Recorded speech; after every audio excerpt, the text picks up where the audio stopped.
les accueillir valablement et les accueillir dans la République. Et donc, moi, je me souviens très très bien des époques où on faisait venir des travailleurs. Ça nous intéressait, hein.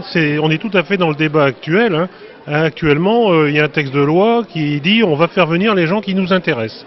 Alors aujourd'hui, ceux qui nous intéressent, ce sont les chercheurs, ce sont les médecins, les infirmières.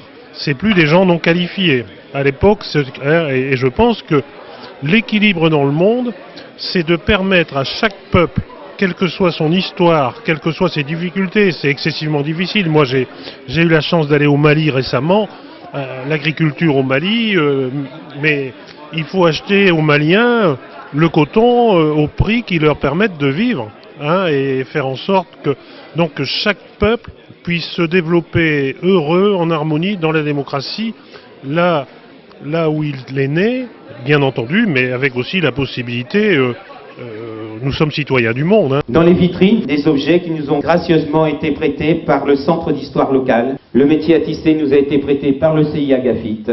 Carnet d'une ouvrière qui servait de fiche de paye dans les années 40. Ce qui est intéressant de voir, c'est que dans ce carnet, les ouvrières payaient leur fil. En 1940, les piqueuses payaient leurs bobines de fil. Il y avait également une petite ligne où il était marqué vie chère, donc ils avaient un pourcentage pour la vie chère dans les années 40. C'est merveilleux parce que en fait, ce sont des choses qui devaient absolument être faites à Tourcoing. Le textile n'était pas mis en valeur. Aujourd'hui, nous sommes riches en Europe parce que nous avons l'eau, parce que nous avons les moyens d'acheter du pétrole. Mais qui nous dit que dans 2 siècles, ce ne sera pas les pays en voie de développement d'aujourd'hui qui seront riches et nous qui sommes pauvres? Le bouleversement est permanent dans le monde.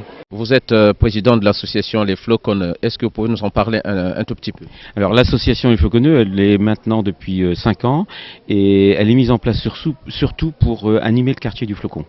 Donc on est festif, donc on fait à peu près 15 à 18 activités dans l'année, c'est-à-dire une tous les 3 semaines pratiquement.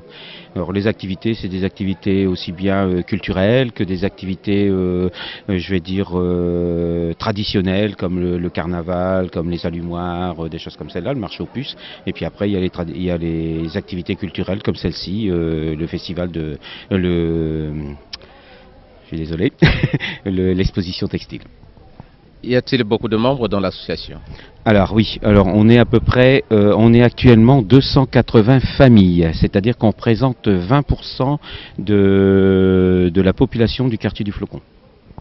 Qu'est-ce qui fait qu'il y ait un si grand nombre de gens qui adhèrent à l'association? Qu'est-ce qu'ils y trouvent de particulier? Sinon, qu'est-ce que l'association fait de particulier pour que beaucoup de gens s'y intéressent?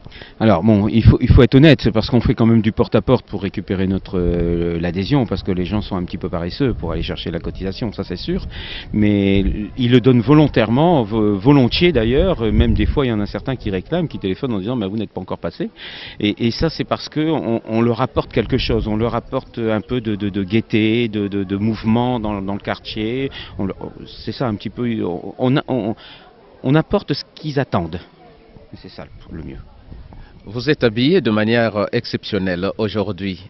J'ose penser que c'est en relation avec l'exposition du textile qui a été mise en place par vous. Oui, absolument. Alors bon, l'exposition, c'est vrai qu'elle s'est faite sur le lieu ici même, donc, mais bon, bien sûr sur une surface beaucoup plus importante, hein. Nous on fait ça vraiment à notre mesure, mais on voulait donner un petit clin d'œil, c'est un petit clin d'œil puisque ça n'a rien à voir, c'est un petit clin d'œil sur cette exposition 1906 qui a quand même été l'essor de notre quartier. Maintenant on pouvait vraiment pas passer à côté parce que le flocon, le floconneux, c'est des termes qui représentent des tissus. Donc si l'exposition textile qui a eu lieu en 1906, plus notre nom, le nom de notre association qui représente le textile, si on ne faisait pas quelque chose, ça aurait été dommage.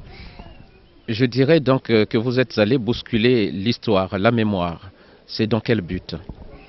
Alors c'est pas le but de bousculer un petit peu la mémoire, etc. C'est le fait de dire nos ancêtres, ou tout au moins ceux qui ont habité Tourcoing à cette époque-là, etc., ont fait quelque chose de mémorable. Et c'est un peu normal qu'on pense un peu à eux et puis qu'on dit il faut les remercier de ce qu'ils ont fait. Mais ça veut pas dire non plus qu'on doit faire que de la nostalgie. Il faut voir ce qui se passe maintenant dans le textile. Et c'est un petit peu dans ce que j'ai dit dans mon discours. Il y a le textile d'avant, donc on fait ce petit clin d'œil, mais il y a également le textile de maintenant et puis le futur. Il y a tous les textiles chirurgicaux et autres qui existent. Et c'est pas une fin en soi, au contraire c'est une continuité. Ben, merci pour votre témoignage. L'hiver, le vent, la pluie chantent leur mélodie, la brume ou le soleil, à mes yeux, c'est pareil. Ne cherche pas pourquoi, tout est si beau pour moi. Pourquoi ce gris pays, grand désert d'Italie? Et moi je m'imagine heureuse dans la vie, que mille mandolines jouent pour ma rêverie.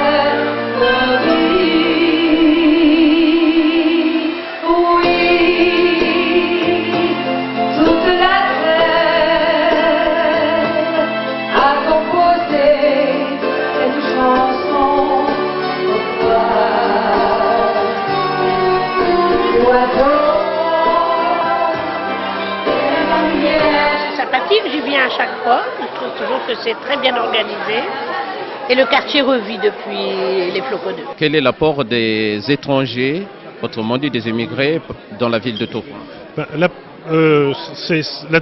Tourcoing était dans les années 1900 une bourgade de 2000 habitants et les Français d'aujourd'hui, les républicains d'aujourd'hui, les responsables de la ville de Tourcoing ne sont rien d'autre que les enfants de l'immigration. Et donc des étrangers qui sont devenus français. Ma grand-mère ne parlait pas français, pas un mot. Mon grand-père était flamand. Et donc nous sommes arrivés là, comme sont arrivés les Italiens, les Portugais, les Africains, les gens d'Afrique du Nord. Et moi je suis très attaché à l'acquisition de la nationalité par la naissance, le droit du sol.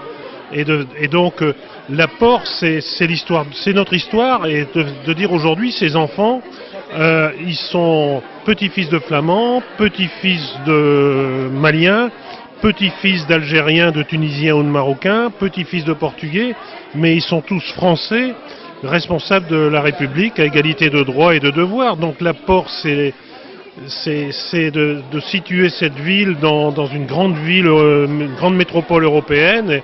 Et donc c'est notre responsabilité, c'est notre fraternité. Peu importe, peu importe, parce que il faut qu'on connaisse la culture d'Afrique du Nord, il faut qu'on connaisse la culture africaine.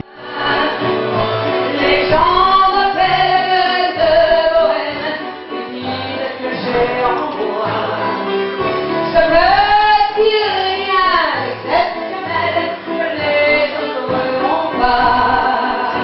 Les gens m'appellent de Lorraine, c'est une histoire d'amour.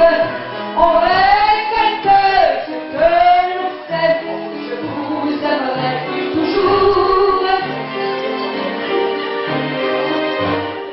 C'était très bien.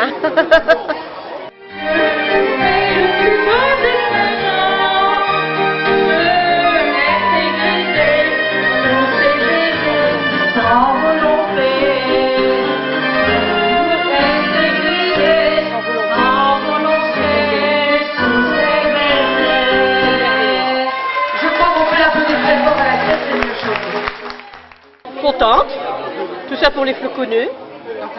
Dans les anciennes de la Lénière, on est content de ce qui a été fait. Moi je suis en retraite de la Lénière. Retraite de la Lénière. Il y a 13 ans que je suis en retraite avec la Lénière. Quel sens, pour parler de manière plus précise, donnez-vous à cette célébration? Je dirais deux deux aspects essentiels. Un premier aspect, c'est d'abord que des habitants d'un quartier s'organisent, créent une association, créent des activités et également se penchent sur leur passé. Et donc c'est toute cette mobilisation locale dans un quartier qui crée du lien social. Et dans des secteurs parfois difficiles, bien, je crois que c'est un exemple qui doit être suivi pour montrer comment ça peut bien fonctionner. Alors le deuxième aspect, qui lui est plus général que le quartier du Flocon, c'est bien évidemment la célébration de ce centenaire de l'exposition internationale textile qui a eu lieu dans ce quartier, mais qui est l'occasion pour toute la population, non seulement du quartier, mais toute la population de la ville et d'ailleurs, de se rendre compte de l'évolution d'une profession textile qui a si fortement marqué le paysage de Roubaix-Tourcoing, aussi bien au niveau de toutes les usines qu'au niveau de la population qui a beaucoup travaillé. Et quand on connaît cette évolution qui a connu des crises terribles, puisque pratiquement toute une grande partie de l'industrie textile a dû s'arrêter compte tenu de la délocalisation, de la mondialisation, etc. Bon, tout ça aurait pu dire tout est fini, on se retourne vers le passé simplement avec nostalgie. Non.